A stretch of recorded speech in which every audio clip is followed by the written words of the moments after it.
Saudara pemirsa, masyarakat Provinsi Papua Selatan kembali ingin saya Urbano Satria. Amin.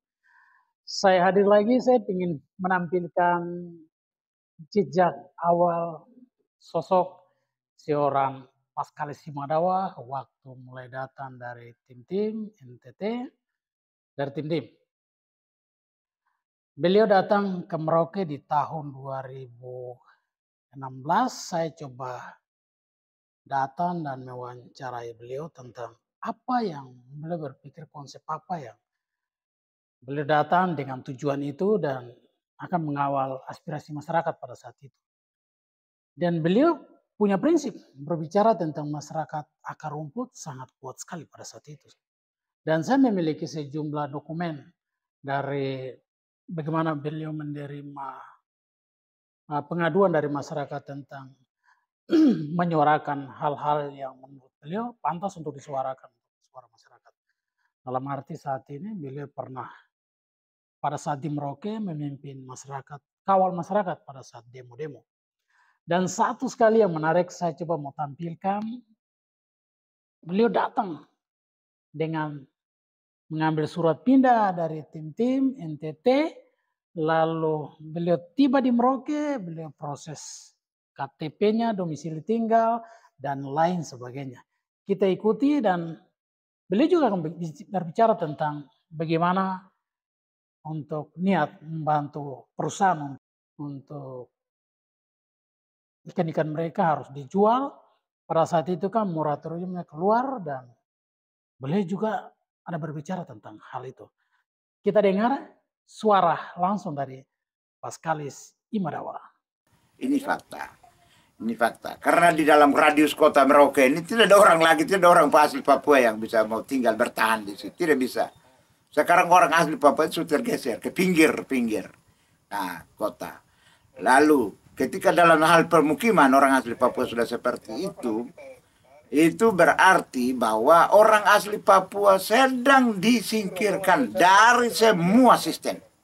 Baik itu ekonomi, birokrasi, baik itu hukum, baik itu dari sisi sosial, baik dari sisi pekerjaan, baik itu dari sisi pendidikan, kesehatan. Itu masyarakat asli Papua sekarang lagi disingkirkan.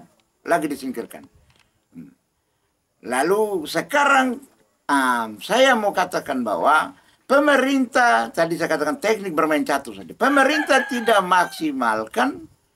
maksimalkan bagaimana Undang-Undang Otonomi Khusus nomor 21 tahun 2001. Karena Undang-Undang Otonomi Khusus itu lahir dan hadir di bumi Republik ini dan bumi Papua ini untuk orang asli Papua yang notabene adalah keturunan Melanesia. Jadi sebenarnya masyarakat itu harus sadar, masyarakat itu harus disentuh, disadarkan supaya jangan minum mabuk lagi, supaya bisa ada bangunan rumah yang layak, pemondokan yang baik. Ya saya rasa rehabilitasi perumahan asli Papua harus dilakukan. Karena ada undang-undang otonomi khusus, ada dana yang cukup besar, triliunan rupiah. Atau harus segera bangun itu badan pemberdayaan orang asli Papua. Satu badan khusus, karena ini penjabaran dari undang-undang. Apalagi sekarang kan ada kementeriannya, Kementerian Daerah Tertinggal, Percepatan Pembangunan Daerah Tertinggal. Saya rasa percepatan pembangunan daerah tertinggal disatukan dalam kementerian itu bangun pemberdayaan orang asli Papua. Karena ini kenyataan orang asli Papua tertinggal, bahkan tertinggal di daerahnya sendiri. Jadi saya rasa siapapun dia orang yang datang ke sini, mereka itu harus hargai kami. Harus tahu diri, harus ada asas tahu diri. Karena ketika dia tidak tahu diri, di situ kita juga akan ngamuk balik. Kita juga bersedia untuk ngamuk balik. Siapapun dia manusia, ketika kau injak dia terus, pasti dia rasa sakit dan pasti ada upaya untuk melawan. Suatu ketika akan kami lawan juga, kenapa tidak? Kami akan lawan. Saya juga sebagai orang asli Papua, saya merasa tersinggung dengan sikap-sikap teman-teman kita dari luar. Saya saja urus KTP saja saya sengsara. Berbulan-bulan, padahal keterangan pindah domisili sudah ada. Keterangan pindah penduduk sudah ada. Saya juga dari sana datang dengan saya punya nik. Sampai di sini tidak ada nik baru lagi. Itu dari mana lagi nik baru yang muncul di sini? Untuk dapat KTP Bapak sebagai elektronik. warga negara Indonesia yang baik, tapi Bapak melakukan aturan sebenarnya, tapi pemerintah daerah melakukan administrasi seperti itu. Ya, itu pemerintah daerah. Kekonyolan pemerintah daerah di zaman Romanus ini. Konyol mereka. Konyolnya karena apa? Karena bodoh. Karena tidak punya kepedulian. Tidak punya kepedulian. Dan tidak punya niat untuk bagaimana dekat dengan masyarakat. Dorang anggap diri dorang itu raja. Padahal sebenarnya mereka itu dorang sebagai pelayan. Misi yang harus dibawa, mereka harus menjadi pelayan untuk masyarakat. Saya saja sudah dipersulitkan itu, seperti itu. Apalagi masyarakat yang tidak punya latar belakang pendidikan yang baik dan pengalaman yang mumpuni.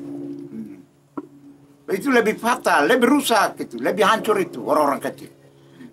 Bapak, kami kembali kepada perusahaan bahwa sementara ini perusahaan menampung sudah menampung ikan, tapi moratorium keluar, mereka diberi perpanjangan waktu, tapi tidak memberikan izin untuk perusahaan ini mengekspor ikan yang sudah ditampung. Bagaimana Bapak tanggapan Bapak kepada kementerian lalu pemerintah daerah seperti apa?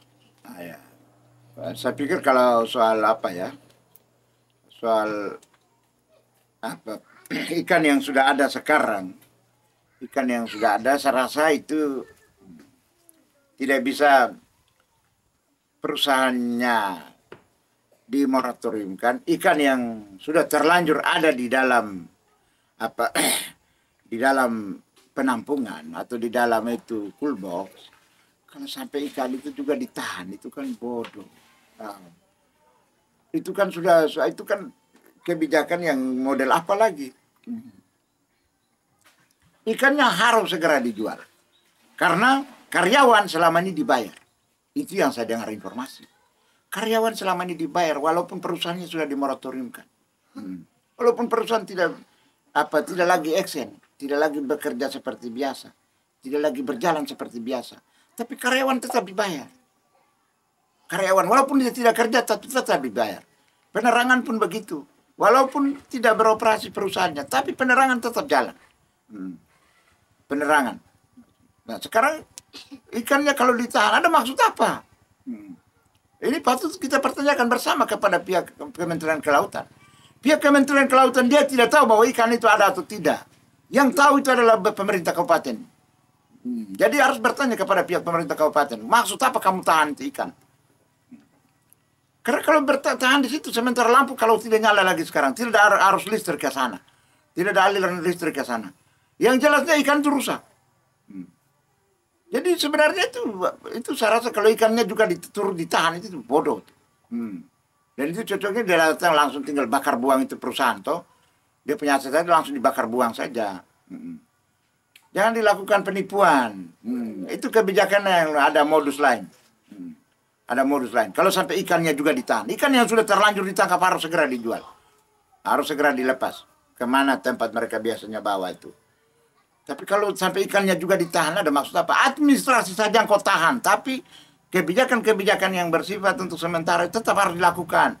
Macam ikan yang sudah terlanjur ditangkap, harus tetap dibiarkan untuk orang bawa toh. Kalau untuk administrasi ya sudah stop dulu.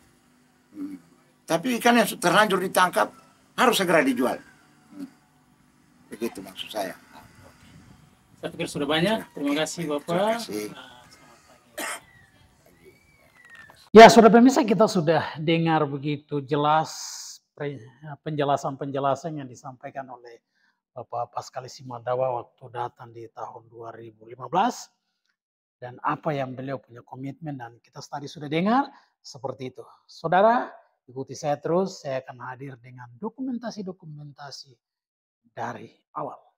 Saya Urbanus, Papan Posis melaporkan.